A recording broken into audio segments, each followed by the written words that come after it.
There are men who open a door when a woman knocks, and there are men who pretend they didn't hear.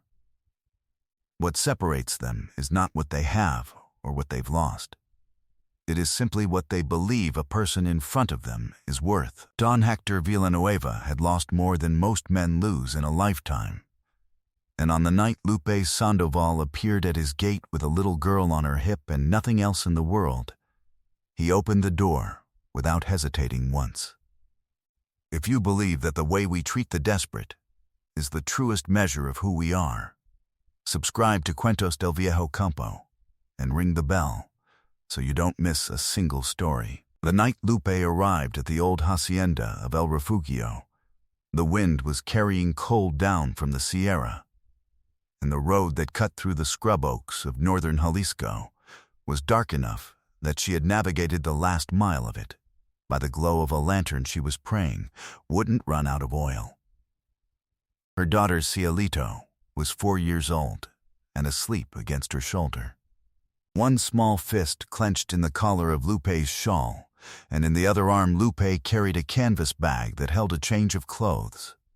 A rag doll with embroidered eyes named Rosa, a worn cookbook her mother had left her, and a document she had not looked at in 6 days because every time she did she had to stop walking in order to cry, and she could not stop walking yet. The document was a divorce notice, drawn up by a notary in Guadalajara at the direction of Rogelio Sandoval, her husband of 5 years, father of her daughter, a man who had decided that the life he wanted did not, after all, include them. He had not done it in person. He had sent it by way of a letter to his brother, who had handed it to Lupe on a Sunday afternoon, as though delivering something routine, like a bill for firewood. The letter said the house in Guadalajara had been sold. It said Rogelio had already gone north and did not intend to return. It said he was sorry, though the word sat in the middle of the page with the hollow look of a word that doesn't believe in itself. Lupe had read it once, put Cielito on her back, walked out of her brother-in-law's house with the canvas bag and the lantern, and started walking toward the only place she could think of that was far enough away from everything she recognized. The old hacienda where her father's cousin had worked as a foreman 20 years ago. A place she had visited once as a child and had never forgotten, because it had seemed to her then like the most solid thing she had ever stood on. She didn't know if anyone still lived there. She didn't know what she would do if no one did. She only knew she had to move, because if she stopped, she would think about it, and if she thought about it, she might not start again. Don Hector Villanueva was 53 years old, a widower of 4 years, and he had been living alone at El Refugio since his wife, Elena, had died of a fever that should not have killed her, in a town that was 3 hours from the nearest doctor, in a country that sometimes forgot its distances when they were most inconvenient. He had no children. He had a horse named Estrella, a gray mare with a black mane, who knew his moods better than he did, a small herd of cattle that had thinned since Elena died, because he could not seem to bring himself to care properly for things, and a hacienda that was half burnt down on the eastern side from a fire set by a lightning strike 2 winters ago, that he had put out himself before it took the whole structure, but that he had not yet found the will to rebuild. The unburnt side of the hacienda was clean and solid, thick adobe walls, tile floors, a kitchen with a clay oven that Elena had used every day of their marriage. He kept that kitchen exactly as she had left it. He cooked his meals there and ate them alone and washed his single dish and hung it in the same place. That was the discipline that had kept him upright, not happiness, but order. He was sitting in the corridor on the north side of the hacienda, a lantern on the table and a leather strap in his hand that needed mending, when Lucero, the cinnamon-colored dog who had come to El Refugio 6 months earlier without explanation and had been adopted the same way, lifted his head toward the gate and stood up slowly. Don Hector listened. Then he heard it too. A knock, then a voice, quietly, as if trying not to wake the night. Is anyone there? Por favor. Please, I have a child. He set the strap down and walked to the gate with the lantern held up. The woman on the other side of it was younger than he expected, mid-20s perhaps, with dark circles under her eyes, and a little girl asleep on her shoulder, and a canvas bag held against her body with the grip of someone who has carried it so long she has forgotten it's there. She looked at him in the lamplight without flinching, with the particular dignity of people who are exhausted past the point where dignity costs anything. I'm not asking for much, she said. Just somewhere dry for the night. For her. Don Hector looked at the child. Then he opened the gate all the way and stood aside. The kitchen is warm, he said. Come in. What Lupe understood in the first hour at El Refugio was that the man who had let her in was not the kind of man who let people in easily, and that what he had done at the gate was something he did not do every day, and perhaps had not done in years. He moved through his own house with the careful deliberateness of someone who has learned not to expect company, setting out a clay bowl and filling it with beans from a pot on the stove, cutting bread without asking whether she wanted it, placing the bowl in front of her and then stepping back to the far side of the kitchen in the way of a man who wants to give another person room to breathe. She ate. Cielito slept on, still on her shoulder, until Lupe eased her down onto the bench and the little girl curled around her ragdoll Rosa without waking. Your daughter, he said from across the kitchen. Her name is Cielito. Lupe looked at the child for a moment. She's 4. She sleeps through anything. He nodded. He poured coffee, real coffee, dark and thick, the kind made in a clay pot over a wood flame, and set a cup at her elbow without asking. She wrapped her hands around it and felt the warmth move up through her fingers and into her arms, and she had to press her lips together for a moment, because she had not been warm since the Sunday her brother-in-law had handed her that letter. How far did you walk? He asked. From the main road. Before that, from Guadalajara. He was quiet for a moment. Then he said, That's a long way to walk with a child. Yes, neither of them said anything more for a while. The clay oven ticked with cooling heat.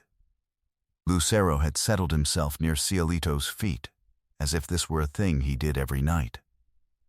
What Lupe could not have known, sitting in that kitchen with her bowl of beans and her cup of coffee, was that Don Hector Villanueva had known her father's cousin, the foreman she'd been thinking of, not as a distant connection, but as a close friend.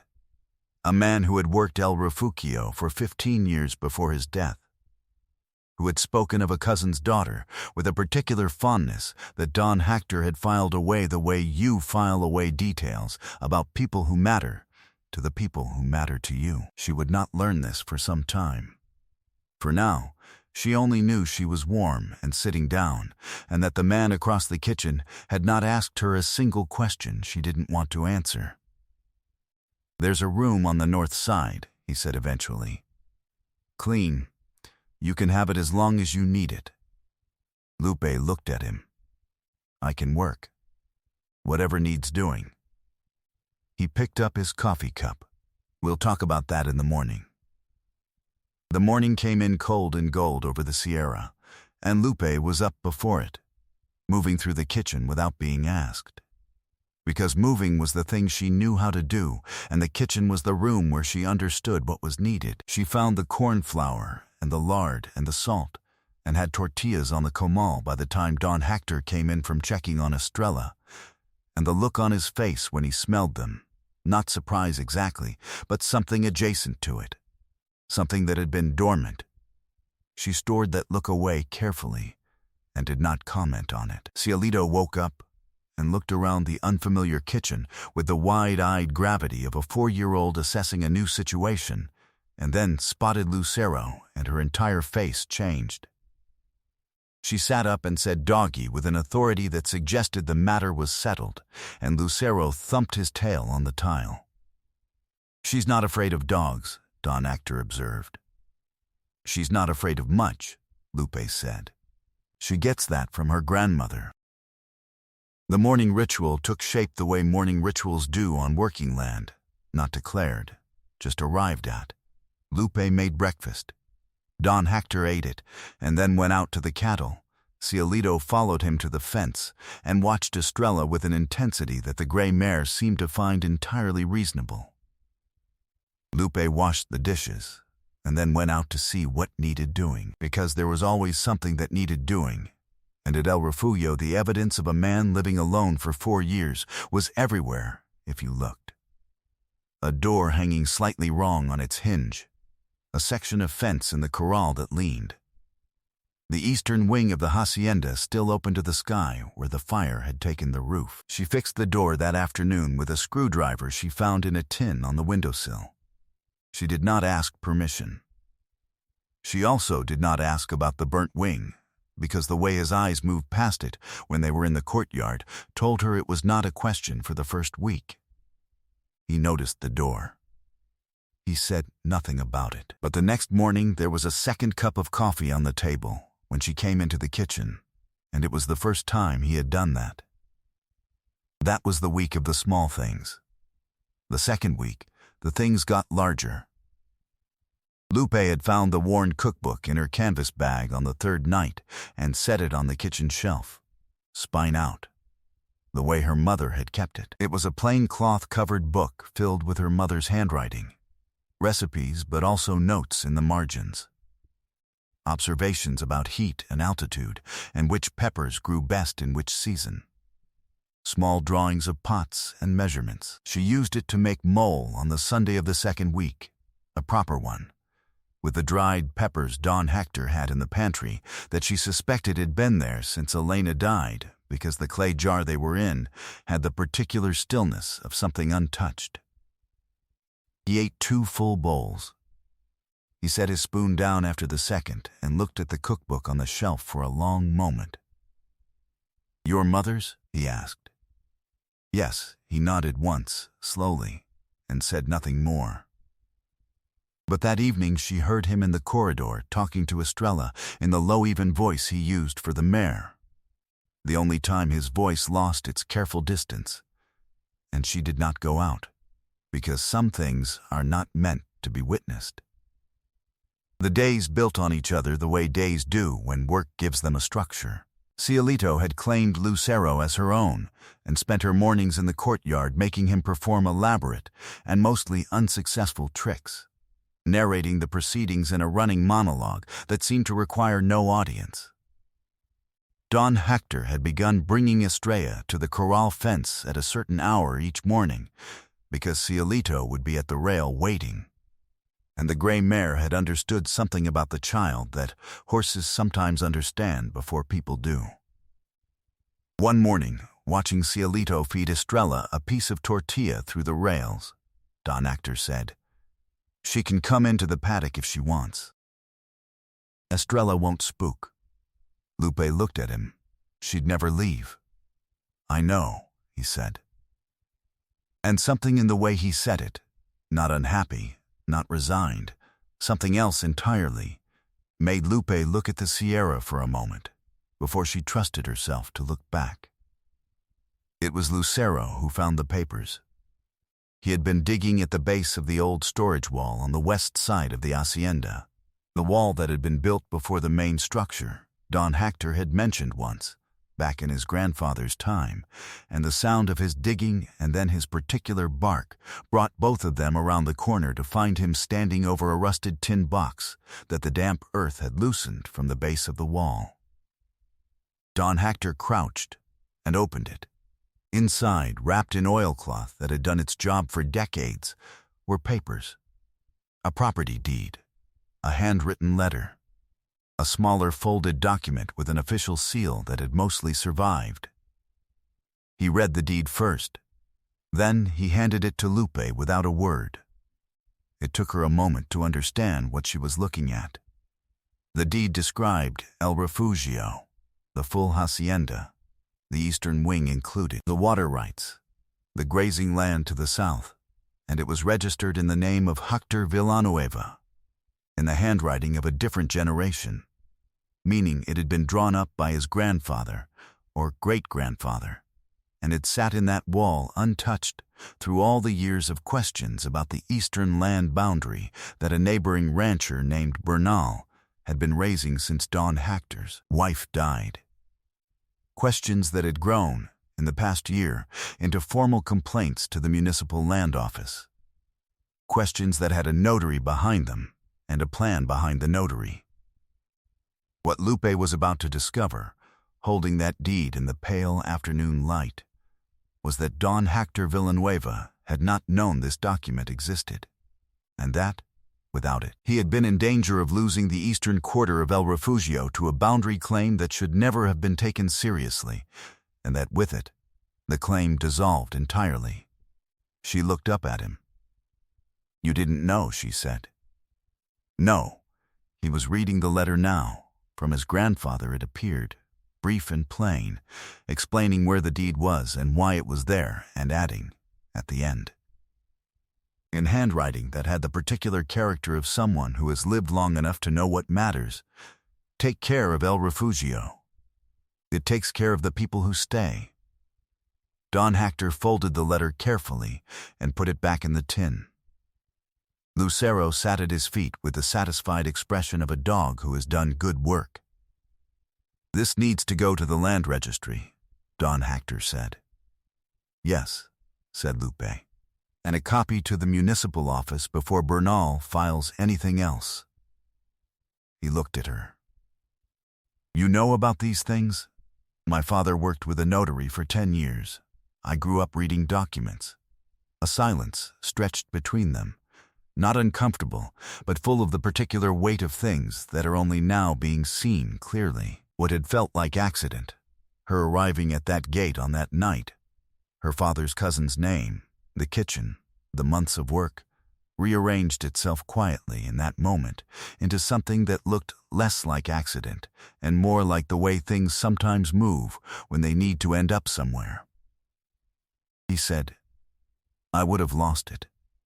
"Not now," she said. The man who came from the land registry 3 weeks later was a young notary named Fuentes, who had not expected the deed to be genuine, but who had no professional choice but to confirm that it was, and who left El Refugio with the particular deflated expression of someone whose plan has been legally and cleanly overruled. Bernal's boundary claim was withdrawn the following Monday. Don Hector said nothing about it in the days after except to Estrella, in the low, even voice, while brushing her down in the late afternoon. Lupe heard none of it. She was in the kitchen making bread. The eastern wing was a different matter. It had been standing open to the weather for 2 winters, and the repairs needed were significant.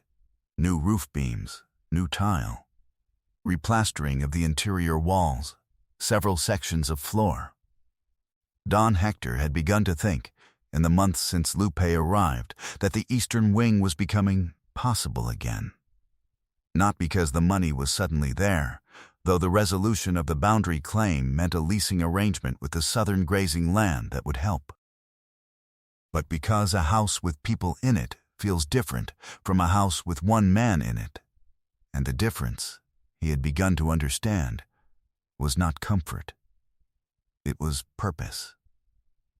He hired 2 men from the town of Jucatón to do the roof. He and Lupe and a neighbor did the rest over 6 weeks of Saturdays, and Cielito supervised from the courtyard wall with Rosa the ragdoll on her knee and Lucero at her feet, offering commentary that nobody took seriously, but nobody asked her to stop.